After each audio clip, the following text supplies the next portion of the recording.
Hello mga Aquarius. Okay, sa mga Aquarius, this is for you. Kung ikaw ay Aquarius, ito ang inyong message today. February 25, 2026. Okay, Aquarius.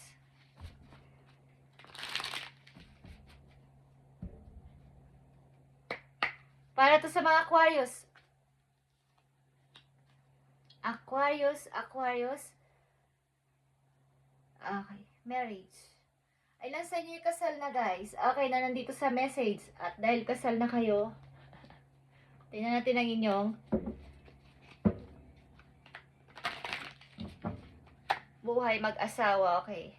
Yeah. Nasa buhay mag-asawa ng mga Aquarius na nandito sa reading. Tingnan natin to, guys. Buhay may pamilya ng mga Aquarius. Tingnan natin. I need 3 messages dito sa inyong buhay may pamilya. Tingnan natin to, guys. Meron dito Queen of Wands. Leo energy, okay?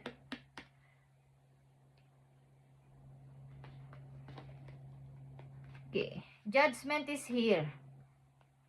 Nasa buhay may asawa kayo. But nagbabadya ang hindi pagkakaintindihan ng dalawang mag-asawa dito, guys.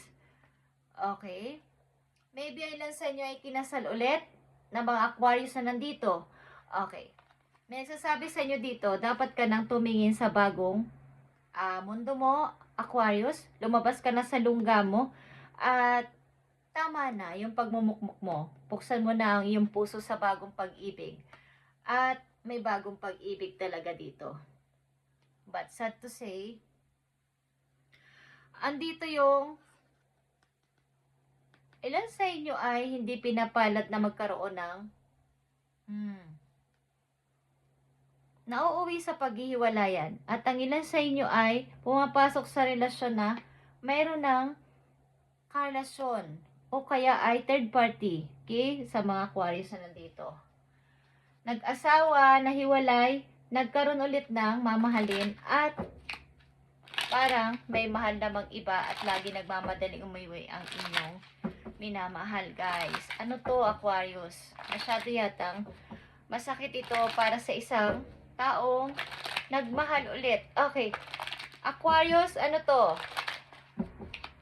February 25, 2026 sa mga Aquarius, ano nang inyong sitwasyon sa ngayon? Judgment, 4 of Wands, and sacrifice, guys. Aquarius, meron kayong 10 of Cups dito at maaaring kasama nyo mga magulang nyo sa buhay at mga anak. Okay. Maaaring kayo ay nasa isang masayang family. Nag-asawa ulit kayo o meron kayong bagong kinakasama, guys. Maaaring iniwan kayo sa kawalan ng inyong dating asawa o dating naging asawa, naging kinakasama, at naghirap kayo sa pera, naghirap kayo sa buhay, naging mahirap ang inyong sitwasyon about dito. At walang tumulong sa inyo, sa inyong pag-iisa na to, guys. Okay.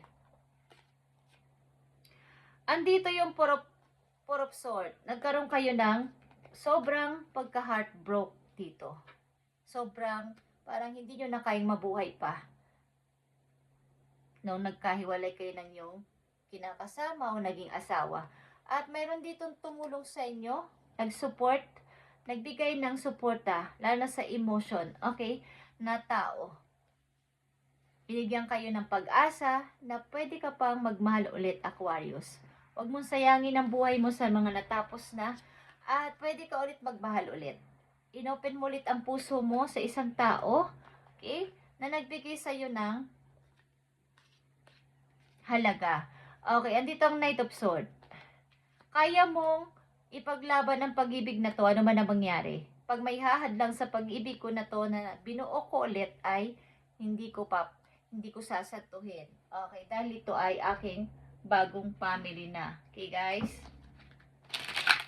Para sa iyo, ang kasal na to, ang pagsasama na to ay sagrado. Okay? Sa mga Aquarius na nandito, message pa para sa inyo dito sa inyong sitwasyon. Parang kapag may aagaw sa akin sa kanya o may gustong bumabala sa aming relasyon, hindi ko mapapatawad or wala akong sasantuhin. Talagang lalabanan ko kayo, okay?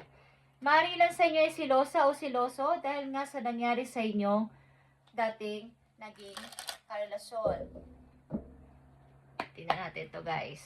Ang message pa para sa inyo, February 25, 2026 sa mga Aquarius. Okay. Yeah. So, kayo nga ay may iniibig sa ngayon, guys. Kayo ay nasa pag-ibig after ng mga pagka-broke sa inyong puso. Okay. Sa una ninyong pinasama o naging asawa.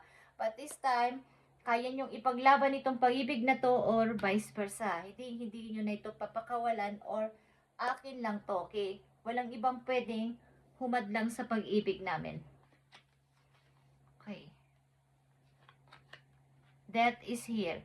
Ito yung bagong simula after ng inyong pagkalugmok dati. Nung kayo'y naiwan sa kawalan, walang-wala. Ang taon na to ang tumulong sa inyo para kayo ay maging okay ulit at magmahal ulit.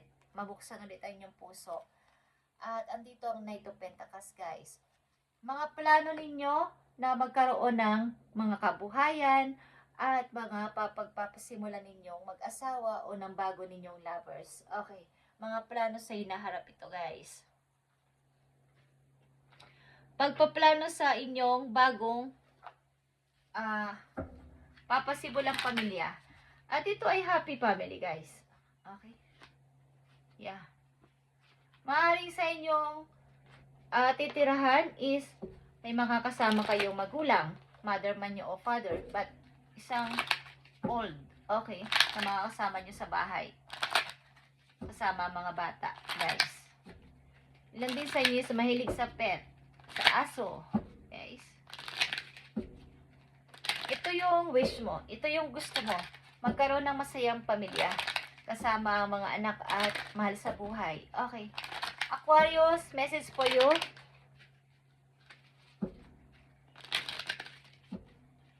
February 25, 2026 sa mga Aquarius. Ayon dito sa inyong sitwasyon is ano ba ang magandang message sa inyo na gustong ipakita? Okay, ito ay peace. Okay guys, ito ay dolphin at ito ay peace. The gentle nature of the dolphin reminds you to look for the good in everyone and strive to bring peace to your life and those around you. Trust your instinct and intuition rather than overthinking things. Okay. So, kayo ay magtiwala sa inyong intuition at sa inyong, kumbaga sa inyong mga kutob, sa inyong mga kaba, sa inyong iniisip, at kesa kayo ay mag-overthinking, magselos, mag-advance ng yung ilan sa inyo kasi ay aalis lang ang inyong mahal ay panay na ang text agad, tawag, saan ka galing, saan ka pumunta. So, iwasan nyo tong pag-overthink. Kung kayo man ay may masamang experience sa inyong dating kinasama o naging asawa is, hindi naman lahat guys ay pare-pareho. Magbigay kayo ng pagtitiwala at para maging okay ang lahat. Okay guys. Andito yung pagmamahalan nyo at ito'y mauuwi sa kasal in the near future o sa lalong madaling panahon. Okay, Aquarius. At iwasan ang masyadong pagtatalak. Pag asiselos, okay, yan ang makakasama sa inyong relasyon. Tiwala dapat, guys. Kahit na ano pa ninyong naranasan sa una, ninyong naging kasama o naging asawa, is hindi naman lahat ay pare-pareho ng babae o lalaki. Guys, okay. So, tiwala dapat. Tiwala at give and take, guys. Okay, guys. Aquarius, message pa para sa'yo.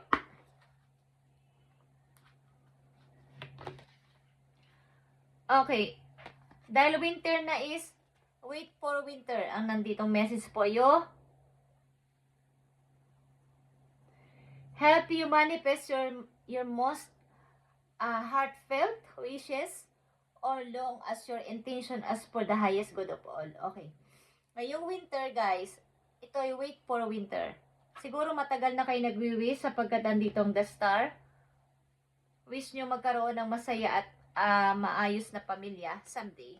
Matagal nyo na tong wish at magkakatotoo ito, guys. The more na ang inyong intention sa pamilya na to, sa tao na to, sa pagpapamilya na to ay good, is ibibigay to sa inyo ni God. Okay? Wait for winter. Natutupad na to o matutupad na ngayong winter, guys, ang inyong minamanifest na to. The more na ang inyong intention ay good at maayos. Okay, ang intention nyo sa person na to, sa relasyon na to, umiikot ang message na to sa inyong buhay, pamilya, mag-asawa, nagkaasawa na dati, nahiwalay, na broke, at nandito yung tiwala ulit, umibig ulit, but dumarating yung time na nag-overthink kayo na baka, malay ko, baka may iba siya, nagsiselos ang ilan sa iyo. So, tama na to, guys. Okay, kailangan magkaroon kayo ng peace sa inyong mind, huwag kayo mag-overthink. Ay. Nandito ang mimicking, okay. Mimicking. Shape shifter. Okay, guys. Ito ay ahas. Okay? Ahas ito, guys. But, ito ay lalaking ahas. I feel. Okay? Maamo ang mukha ng snake na to kesa dun sa iba kong nakikita na image ng snake. Okay. Tandaan niyo yan. Okay, guys? Maraming nagbabalat kayo sa paligid, so kayo ay maging maingat. Okay? Sa inyong mga pagkakatiwalaan sa paligid. Lalaki ito. Okay, lalaki. Mag-ingat kayo sa mga mapagbulalas na salita, guys. Okay. Something na kayo ay umibig ulit at nagkaroon ng pag-o-open ulit ng inyong heart sa iba, sa mga tao, at andito yung kawalan ng trust dahil sa nangyari sa inyong kawalan dati at pagka-broke na inyong puso, pero wag kayong mag-overthink. Kumbaga ay, kung ano yung wini-wish nyo dati na magkaroon kayo ng masayang family at ikasal ulit, something kung gusto nyo ganito is, i-manifest nyo to ng buong buo, buong puso ninyo at the more ng inyong intention ay maganda at mahal nyo ang isa't isa. Nakakita ko dito, mahal nyo ang isa't isa ng tao na to. Something na kayo ay may plano sa future na maging maayos ang inyong pagpapamilya. At matutupad dito, guys, kung inyong wini-wish o sa puso ninyo ay kayo ay nagsasabi ng totoo at mahal nyo talaga ang person na to. Maybe matagal kayong nanahimik at bago pumasok sa isang relasyon ulit. At nandito na naman yung, minsan, dumadating na naman yung time na kayo ay nawawala ng tiwala o ng trust. Okay. So, wag kayong mawala ng tiwala. Wag kayong mag-overthink. Maaring may mga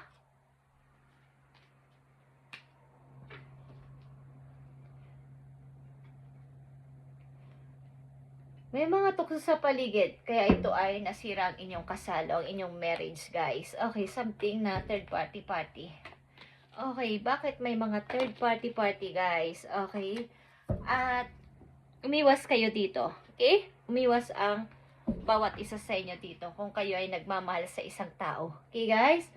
Thank you and God bless sa inyo lahat, guys. Aquarius, at ito yung message ngayong February 25, 2026. Okay? Thank you and God bless, Aquarius.